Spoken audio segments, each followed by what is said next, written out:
दोस्तों, इस समय हमारे वैज्ञानिक काफी तेजी से तेजस मार्क 2 फाइटर जेट को बनाने की कोशिश में लगे हुए हैं और अब एडीए के डायरेक्टर जितेंद्र यादव जी की तरफ से बताया गया है कि हम अपने तेजस मार्क 2 फाइटर जेट को समय से पहले ही बनाकर रोल आउट कर देंगे और जल्द ही हमको तेजस मार्क 2 फाइटर जेट की फर्स्ट फ्लाई भी होते हुए दिखाई देगी। आप सभी के याद ही होगा, अब से कुछ ही समय पहले हमारी गवर्नमेंट की तरफ से बोला गया था कि जब तक हमारे फाइटर जेट के लिए इंजन क्लियर नहीं हो जाता, जब तक हम फाइटर जेट के प्रोटोटाइप के लिए फंड को रिलीज नहीं करेंगे। और जब पीएम मोदी अमेरिका की यात्रा पर गए हुए थे, उस समय ये बात क्लियर हो गई थी कि हम अपने तेजस मार्क 2 फाइटर जेट और एमका टेड-बीएफ जैसे फाइटर जेट के अंदर जनरल इलेक्ट्रिक के F414 इंजन का इस्तेमाल करने वाले हैं। पीएम मोदी की इस यात्रा के बाद HAL और जनरल इलेक्ट्रिक के बीच एक एग्रीमेंट भी साइन हो गया था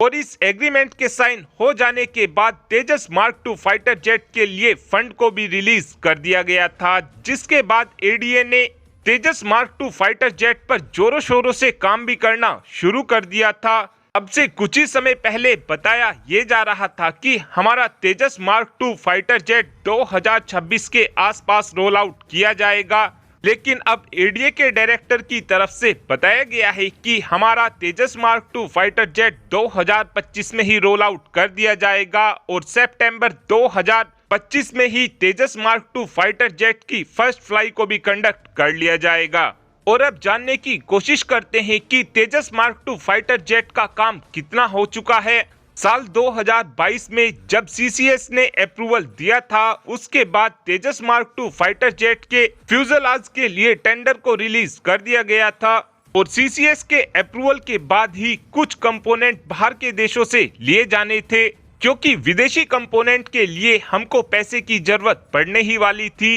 लेकिन अब एडीए के डायरेक्टर की तरफ से बताया जा रहा है कि तेजस मार्क 2 फाइटर जेट के विंग्स को लगा दिया गया है और जितना भी इस फाइटर जेट के अंदर इलेक्ट्रॉनिक काम था उसको भी कर लिया गया है। यानी जितना भी हम अपने तेजस मार्क 2 फाइटर जेट में स्वदेशी काम करने वाले हैं वो लगभग पूरा हो चुका है, लेकिन जो कंपोनेंट बाहर से आने वाले हैं उनमें थोड़ा समय लग रहा है और ये समय थोड़ा और भी ज्यादा लगेगा, क्योंकि जब बाहर से कंपोनेंट आएंगे उनके बाद पहले उनकी टेस्टिंग की जाएगी और टेस्टिंग के बाद ही उन कंपोनेंट को एक्चुअल तेजस मार्क 2 फाइटर जेट के प्रोटोटाइप के अंदर लगाया जाएगा। इससे अब ये बात तो पूरी तरीके से क्लियर हो चुकी है कि हमारे तेजस मार्क 2 फाइटर जेट को समय से पहले ही रोल आउट कर दिया जाएगा। तेजस मार्क 2 फाइटर जेट की खास बात यह भी होने वाली है कि हमारा तेजस मार्क 2 फाइटर जेट एक मीडियम कैटेगरी का फाइटर जेट होने वाला है। इसको आप आसान भाषा में ऐसे समझ सकते हैं कि हमारा तेजस मार्क 2 रफाल फाइटर जेट की टक्कर का फाइटर जेट होगा, लेकिन कीमत के मामले में हमारा तेजस मार्क 2 फाइटर जेट रफाल से बिल्कुल आधा होगा। जहां पर हमको एक रफाल की कीमत 1670 करोड़ के आसपास पड़ती है, वहीं पर हमको अपने एक तेजस मार्क 2 की कीमत 800 करोड़ के आसपास पड़ेगी। और अब आप ही कमेंट कर बता सकते हैं कि हमारी वायुसेना के पास कितनी संख्या में तेजस मार्क 2 फाइटर जेट होने चाहिए। इस बात का आंसर आप कमेंट बॉक्स में दे सकते हैं। Thanks for watching this video. Have a good day.